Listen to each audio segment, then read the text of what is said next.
نبی کریم صلی اللہ علیہ وسلم نے ایک عجیب بات فرمائی. کیا بات فرمائی؟ دنیا کے انسانوں کی صلاحیتوں کو سامنے رکھ کر کہا کہ کل الناس یغدو فبائع نفسہ موبقها وموتقها. یہ دنیا میں ہر آدمی کی صبح شام ہوتی ہے اور ہر آدمی اپنی صبح شام میں وہ اپنی صلاحیتوں کا کاروبار کرتا ہے. جس طرح بازار میں لوگ اپنے مال سے کاروبار کرتے ہیں، دنیا میں زندگی ملی ہے تو ہر آدمی اپنی صلاحیتوں کو لگائے گا. جیسے تاجر مال کو لگاتا ہے تجارت پر، ایسے دنیا میں لوگ اپنی اپنی صلاحیتوں کو لگائیں گے. بعض لوگوں کی صلاحیتیں کھوٹ پر لگے گی، کھوٹ پر لگے گی کہ دنیا کی کھوٹ بھی ہے اور آخرت کی کھوٹ بھی ہے. اور وہ راستہ کہ وہ راستہ نافرمانی کا راستہ ہے، نافرمانی کا راستہ ہے کہ صلاحیتیں نافرمانی پر لگی، یہ کھوٹ ہی کھوٹ ہے، چاہے وہ اس کو نفع سمجھے نادانی سے. کل الناس یغدو فبائع نفسہ موبقها وموتقها، کہ ہر آدمی کاروبار کرے گا، دنیا میں اپنی صلاحیت لگائے گا.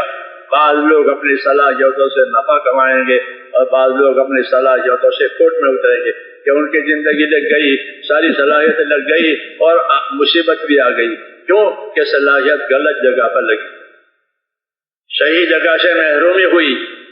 اس لیے میرے دوستو، اپنی صلاحیتوں کو صحیح رخ پر لانے کے لیے اللہ نے دین میں دعوت کا سلسلہ شروع کیا ہے.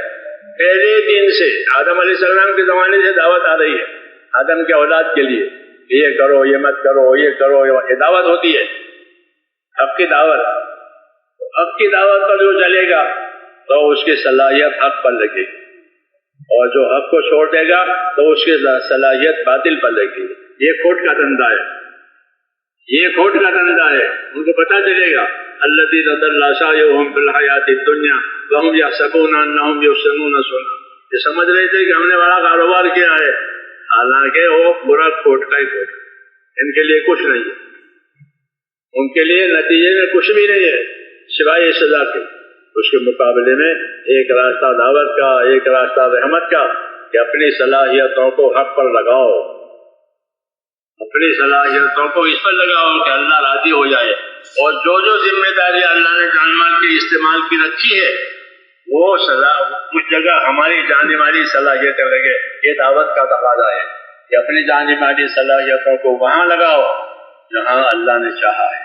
اپنی اللہ کی عبادت پر لگاؤ. ایک اللہ کی عبادت پر اللہ نے عبادتیں ہم پر قائم کی ہے، نماز، روزہ، زکوٰۃ، حج، ذکر، تلاوت، یہ عبادت کہلاتی ہے کہ اپنی صلاحیتوں کو عبادت پر لگاؤ.